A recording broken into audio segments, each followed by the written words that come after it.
لا فهم لنا إلا ما فهمتنا إنك أنت الجواد الكريم.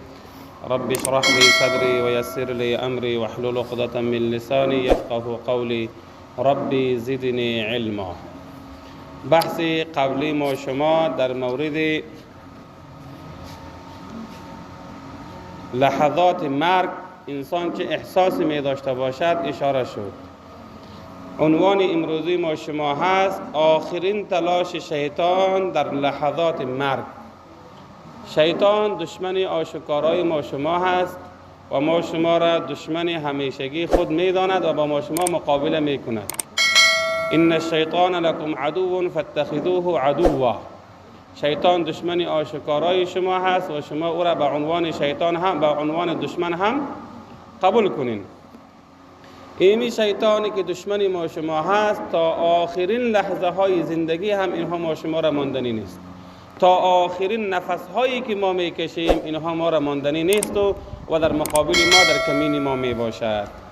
شیطان بزرگترین دشمن انسان است که تا آخرین لحظات زندگی در سعی و تلاش خود اندکی کسر نمی کند که چگونه انسان را از نعمت ایمان محروم سازد، نعوذ بالله، تا که برای همیش او را مستحق عذاب بگرداند. چنانچه در روایات می آید که شیطان در هنگام مرگ آمده و در برابر انسان می ایستد و به شیوه های مختلف برای گمراه کردن انسان سعی و کوشش می نماید. و در یک روایت آمده است احضروا موتاکم ولقنوهم لا اله الا الله وبشروهم بالجنة فإن الحليم من الرجال والنساء يتحير عند ذلك المسرع وإن الشيطان أقرب ما يكون من ابن آدم عند ذلك المسرع. در نزد مسلمانی که مرگش فرا رسیده باشد حاضر باشید و برایش کلمه طیبه لا اله الا الله را تلقین کنید و بشارت بهشت را برایش بشنوانید، زیرا که در آن وقت هولناک بسیار بزرگ مردان و زنان حواس باخته می شوند.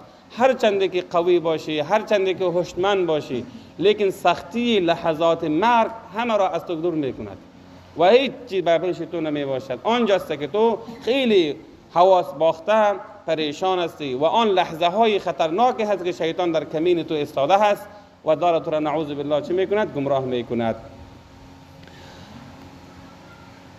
و شیطان در آن هنگام نسبت به همه به انسان قریب تر می باشد. هنگامی که وقتی اینا لسعی کنیم ما تلقین میگیم. تلقین چی را میگه؟ تلقین ما در اکثر جاها مردم ها میرن تلقین میکنیم، گفته بیچاره اون مردکی که در حالت جان کندن هست و خیلی پریشان است او را میگه که بگو لا اله الا الله، بگو لا اله الا الله. بعدو چی میگه؟ نمیگم. امی که نمیگم گفت دیگه قدم خراب میشه. نه، شیوه تلقینی نیست. ما در پیش کسی که داره وفات میکنه و آخرین لحظاتش هست اونجا برویم با صدای بلند لا اله الا الله محمد رسول الله همینطور بخوانیم. وقتی که ما خواندن گرفتیم صدای ما به او هم میرسه و او هم متوجه میشه و لا اله الا الله محمد بگو اما میگه که نمیگم قدم کارش ختم کرد دوا تبا کرده گستیم. بسیار متوجه امر باشیم. هنگامی که وقت وفات امام احمد بن حنبل رحمه الله رسید، عبدالله فرزندشان برای بسته کردن علاشهشان تکیه را گرفته و در پیش رویشان ایستاده بود و کیفیتشان طوری بود که گاهی به هوش می بود و گاهی در حالت استغراق قرار می داشتند. وقتی که به هوش می آمدند با دست خود اشاره می کرد، می فرمود لا بعد اکنون نه. همینطور به هوش می آمد می گفتند.